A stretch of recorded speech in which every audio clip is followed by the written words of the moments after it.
We have a stress ball brain. Great. So, hi everyone. Hi. So,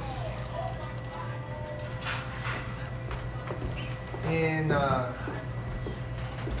guess it was 2004, I distinctly remember driving from Athens to Atlanta, sitting outside a Georgia State building, and I had arranged a kind of last-ditch save to the semester exam with a professor that was really trying to reach me. And all I had to do was go up there. I mean, I just knew that if I just got in the car, or if I just got out of the car and I walked up the stairs, that this was not a professor that was going to fail me. And for whatever reason, I literally just couldn't. I genuinely couldn't bring myself to open the door. And sitting there just like racked with shame and not really knowing what was happening to me, I pulled the car out and I turned around and I got back on 85 to 316 to Athens. And this was a time in my life where my brain wasn't treating me, my brain, which was something I'd always really prized myself in here in Athens, having gone to games in Hillsman and Cedar, and the whole time being treated like a whiz kid. All of a sudden I get to college and things just weren't working the way that they had in the past. And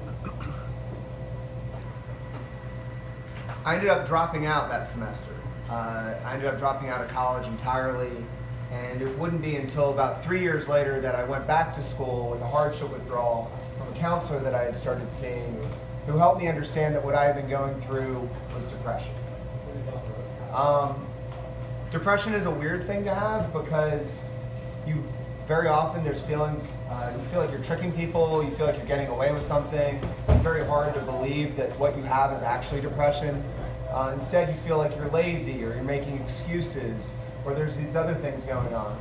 But as I came to understand, what happened to me is something that's very common. I was a high school athlete. When I got to Georgia State, that stopped. And without the endorphin rushes that came from cross country and track and all those other things, my brain chemistry didn't know what was going on.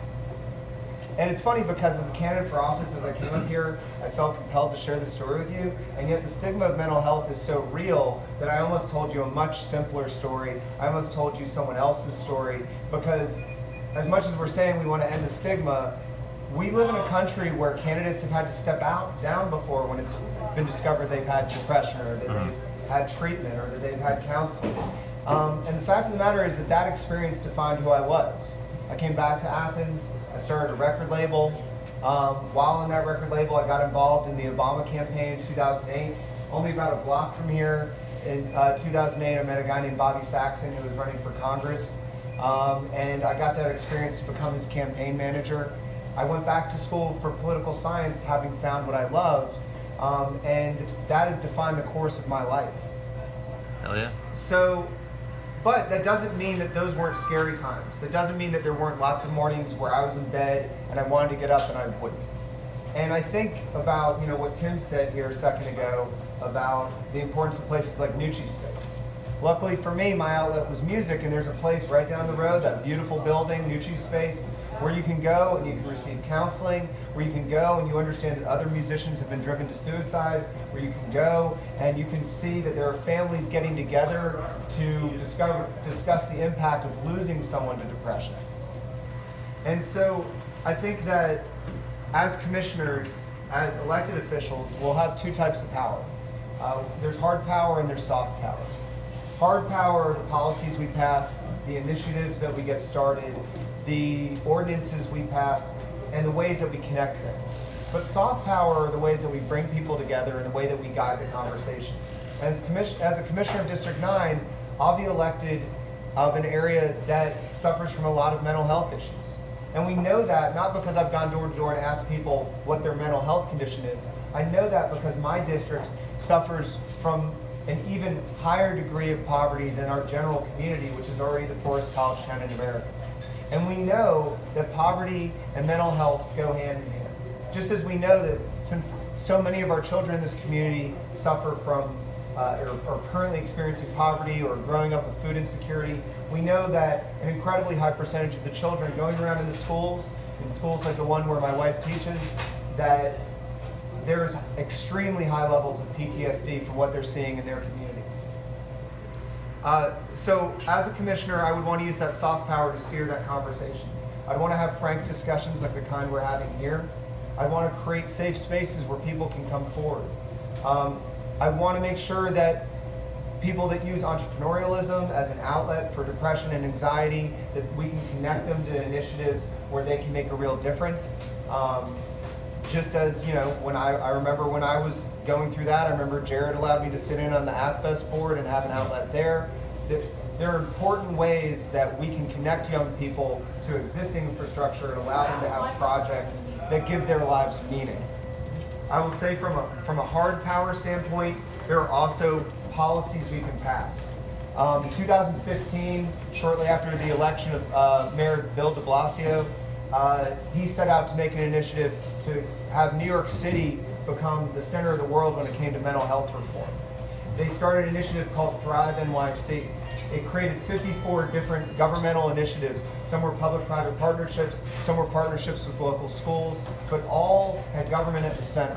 And as a result, New York City is now considered at the forefront of mental health reform. One of the things they did is that the city government passed a budget that provided the school districts with the ability to create 60 additional mental health facilities in local schools.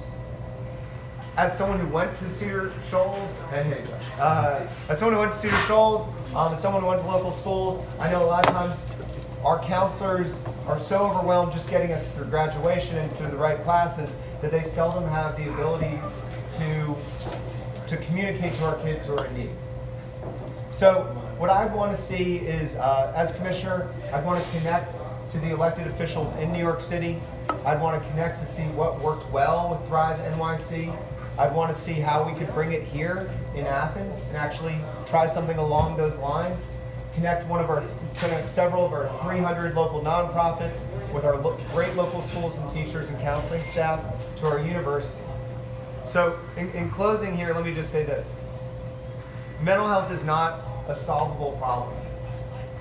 And by that I mean I've had to accept that counseling is going to be part of my life for the rest of my life. Just the same way that I know that every now and then I got to take my car down and get an oil change. Every now and then I got to go talk to somebody. Right? And as simple as much as we know that we go to the dentist when our teeth ache, and we go to the doctor when we have a cough, we live in a society where if you have a mental health problem, you feel like you have to hide it, sometimes even from everyone around you until it's too late.